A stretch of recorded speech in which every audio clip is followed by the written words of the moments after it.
I would like to talk about creativity, but to talk about something a bit different, which is style. Because I think that style is actually a very important, let's say, dimension, aspect of creativity. And I would like to also to talk about how machines can learn style and help building new tools that help people actually be more creative in music. This is just to make the point, you know, everybody say that the great creator is Picasso, for instance, in painting. And actually, if you read about this, the biography of Picasso, Picasso was very good at imitating the styles of many other painters like Velázquez, Manet, and many others. So the first thing he did was to imitate other guys, and actually was extremely good at that. And then progressively, he invented his own style, or his own styles, actually. And the point I'm trying to make here is first that when you want to invent something, very often you actually start by imitating others. So you start by playing, literally, but with the style of others, not with actually artifacts. And the second idea is that the big creators, very often, they don't create only a single artifact, like a single painting, or the Beatles, they would create a single song. No, they create a new way of doing, and actually they create many, many artifacts which actually look very much alike. And this is what people call a style. And I'm trying to propose a bit of a shift of emphasis from, let's say, creative artifacts to actually new styles. How does it work? How do people play with a style? Actually, I was thinking about chess. I was wondering, it's a question we can discuss later, whether, for instance, Bobby Fischer has a style in the sense of you look at a chess a game and you don't know who has played and you could guess it's Bobby Fischer or it's Kasparov, that kind of thing. So if you can guess who it is, then it means there is a style somewhere. And this is what I'm interested in. What is it?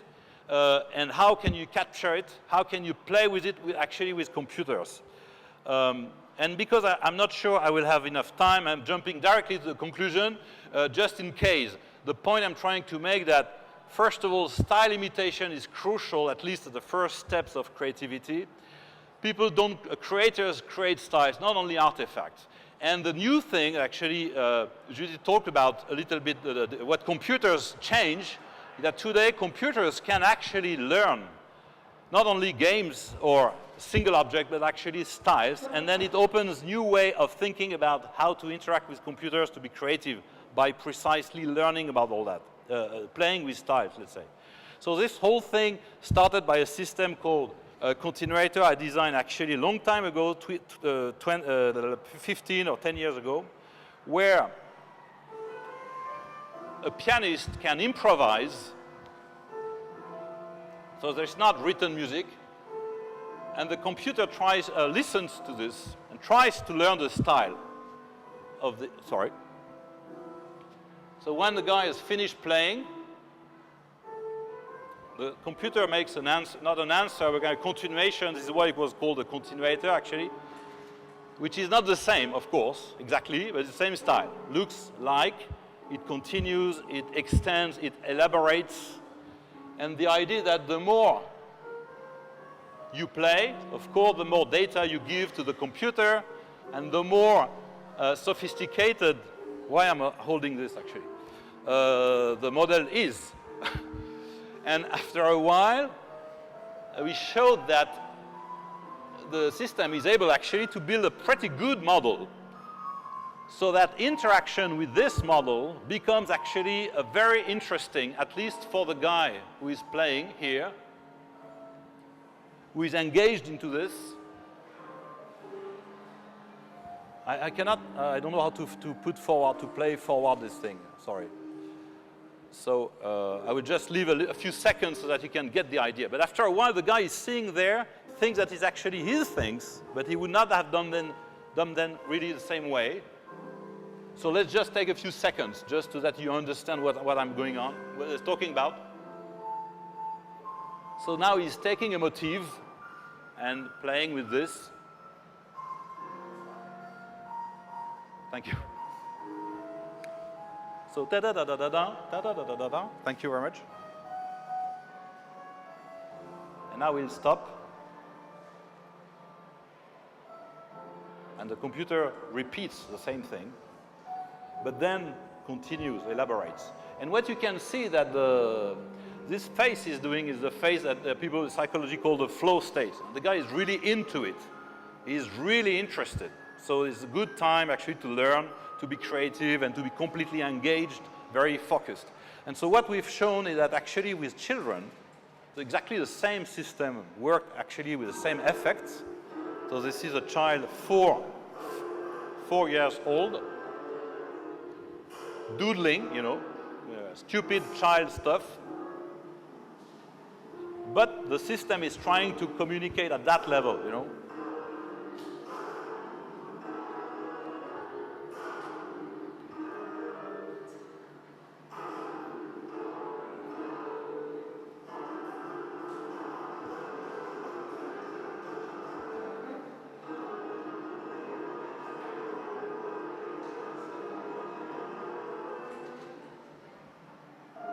Okay, and a typical interaction with a child is 20 seconds, because what can you do with a keyboard? When you have this kind of system, sometimes they could play 40 minutes, which is a lot for at 4 years old. Now, it's not only about being excited by a system that plays garbage. Well, it's not really garbage, it's garbage in his style. This is why it is interesting for him. But after a while, the same guy got bored with this thing, so was pushed to invent new things and to discover new ways of playing with a keyboard. So this is what he did. You know, he had never played a keyboard before, and he started to invent arpeggios, as you can see here.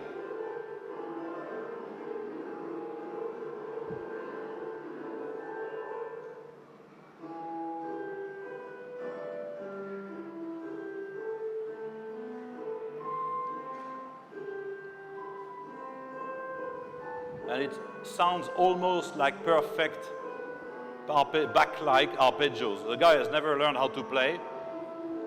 And I'm not claiming he has learned. I'm just saying that the confrontation with a model that learns from you and imitates you is actually can be very creative, especially within a context of interactive systems. Okay, now the few minutes I have left, Vittorio, tell me when I'm too long. I'd like to show what we have been doing since then, which was like basically 10, 15 years ago, trying to extend these ideas to more professional domains in the case of music. So I will take an example. I was commissioned by the the European Commission recently to reorchestrate the Ode to Joy. So you know Ode to Joy is a very, very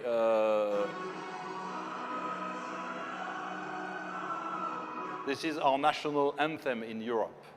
And they asked me, can you do with your machines a reorchestration of this thing in different styles? And this is what we did, and there is a nice video on the web you can check, and we have done this for 7 styles. And I want to show you a little bit what it means. So first thing we did was, okay, let's do something serious. Let's look at Bach. You know, Bach has written chorales.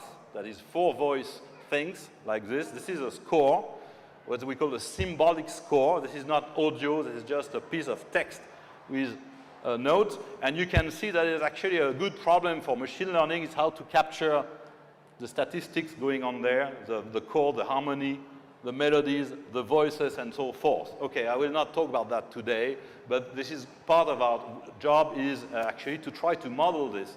So we give the machine 400 scores of Bach, and we get a new chorale in which we impose Ode to Joy, which was composed by Beethoven. So this is a result, for instance.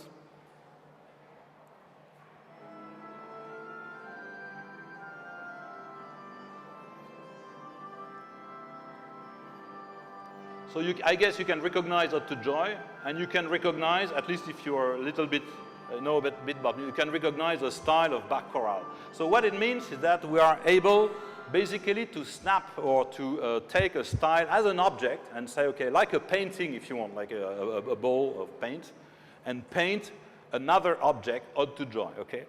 But this is a job concerning symbolic stuff, scores basically. So we're interested also in real music, audio, you know, when people play not things which are a little bit more messy. And so I will just mention this case study about bossa nova, because bossa nova is a style where people, for instance, play guitar, like this. And it's much more complex than Bach in some sense, because the music is not really on the beat. There are lots of noises, of delays, of accidents, of strange harmonies, of strange rhythms. So it's not like, I'm not saying that Bach is always, but a little bit. And so the problem is, how do you capture this? How a computer can capture all these subtle things. So this is what we have done in the project. This is, for instance, this guy has been playing Insensates, which is a very well-known bossa nova. And we take his recording and we generate a new recording for another song, which can be another bossa nova or which can be anything else. And this is the guy listening. Well, you don't hear very well, sorry here, but he's listening to Girl from Ipanema with his own style. But it's a song he has never played, okay? So he's doing a bit the same face than the first guy before, okay? And this is because he's recognizing all these little tricks and things that he does all the time. So the machine is able to capture this, okay? By the way, there is a demo up there which is showing this. So you can pick up any song, any lead sheet, any style. This is recording, and map the style to the lead sheet. And then you can try out which styles go well with which song. So just to show you that this kind of algorithm exists and are quite good actually today. So I said bossa nova, ode to joy. So remember ode to joy. So this is the result with my own guitar, bossa nova guitar style, transformed.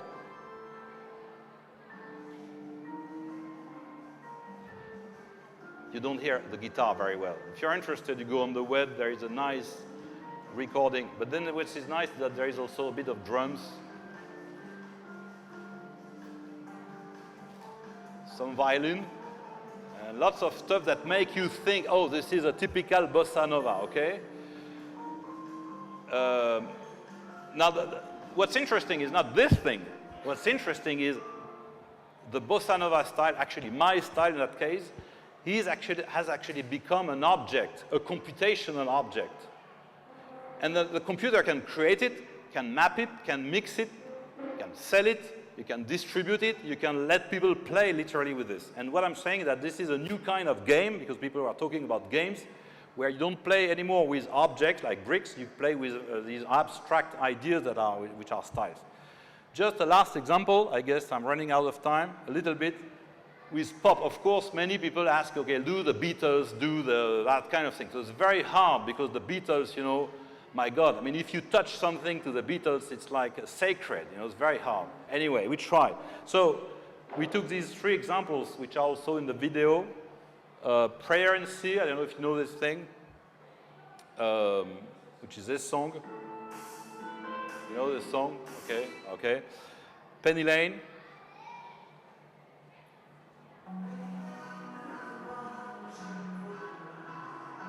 So you think about this song not as a song, but as a style. How can you extract the style of this and do another song, which is the same style, And we did this also. You know this song by Ennio Morricone? It's not a song, actually. It's a soundtrack. Okay? So the question is, what is the style of each of these things? Can I extract it, and can I map it to something else, to another song, well, to Ode to Joy? So this is a result, just a little bit of algorithm. This is what we do, for instance, with Penny Lane. So here, this is Penny Lane, recorded with 3 tracks, piano, bass, drums.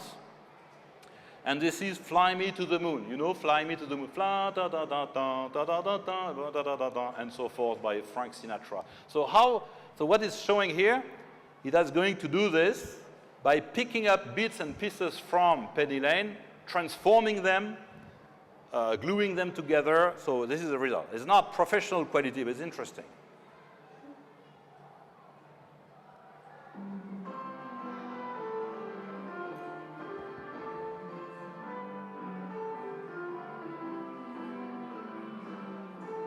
And you see that it's picking up things here, and it's jumping around the original audio. And this is completely automatic, of course, okay? Another example, well, sorry, I've shifted, but this is what you get with Ode to Joy. The sound is not very nice again. So you have the typical introduction, and then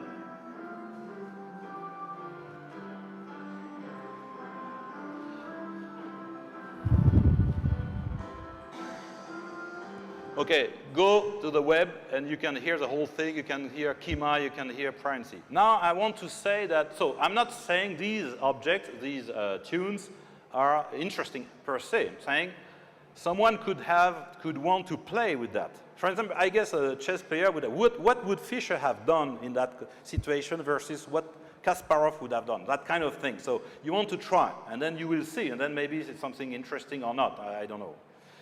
So I just want to mention that this is not only for online, offline composition or playing around. We are also trying to do actual performance. So I want to just to finish on that. I'm a guitarist. And like many musicians, there is a problem with music, that you have to play with other people. In chess is fine, you can play alone. You are safe. Music, you have to have a guy who's playing the bass, the piano, the harmony, the drums. And sometimes this is not what you want. You would like to have the bass and the drums and the harmony, but you would like to have them, in your style. And unfortunately, you cannot play 3 instruments at the same time. So this is why we did this thing called reflexive loopers. The idea is that you play a little bit of bass, a little bit of chords, very, very little, a few seconds, and then the system is trying to capture your style and then play with you right away. So this is what it gives with a blues in C. I'm going to play a blues with my guitar. Play chords here, bass, here, and that's it. And then the system has learned my style for chords, my style for bass. And here, actually, if you listen carefully, you have 3 guitars playing at the same time in my style, okay? And I'm just playing the solo on top of the bass and chords, which are following the score. So this is a demo. Now, a real thing, the same idea. So we have this guy we're working on, Benoît Carrier, is well-known in France. He's doing pop songs. And he has done a lot of hits. Actually, one of his main hits was a song called Voyage en Italie, which means a trip to Italy. It was a very, very famous song in France and in Japan. Why in Japan, I don't know. And so here he's going on a television to play a new song called Piano Mécanique. I just play a few seconds, It's too bad we don't hear very well. But he's singing. He's playing guitar. And there is another guy here, doing a little bit of percussion. And he's also going to do a little bit of guitar, because when you sing a song, you need a little bit of bass, guitar, percussion. Otherwise, it's really hard, And this is a minister of research in France. Okay? So the normal situation is you have at least 3 people or, 3 tracks. Otherwise, you can't really do a song. Now he's playing bass, this guy. Now, with the system, the idea is that he can get rid of everything. Also, the Minister of Education. And he's completely alone. So he's going to play the same song, Piano Mécanique. So there is a structure which is imposed, which is given to the system. That's it. And then he's going to play a little bit of drums, a little bit of guitar, a little bit of bass, and another kind of guitar, everything alone, and then the system is going to learn the style of each of these things and going to play an accompaniment in real time. So this is the same song, but the same guy, but alone. So a little bit of drums, very simple.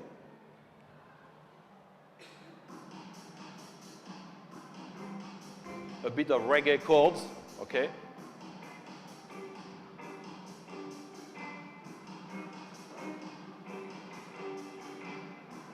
Or you can say this is introduction. He's going to sing and play the bass. But you hear the chords are continuing behind in the song, and the song is changing.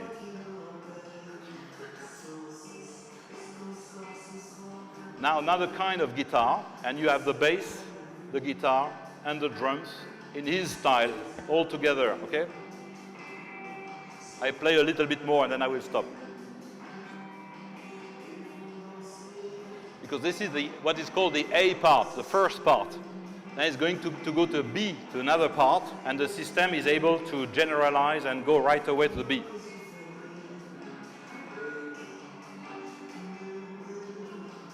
I'm just waiting for that.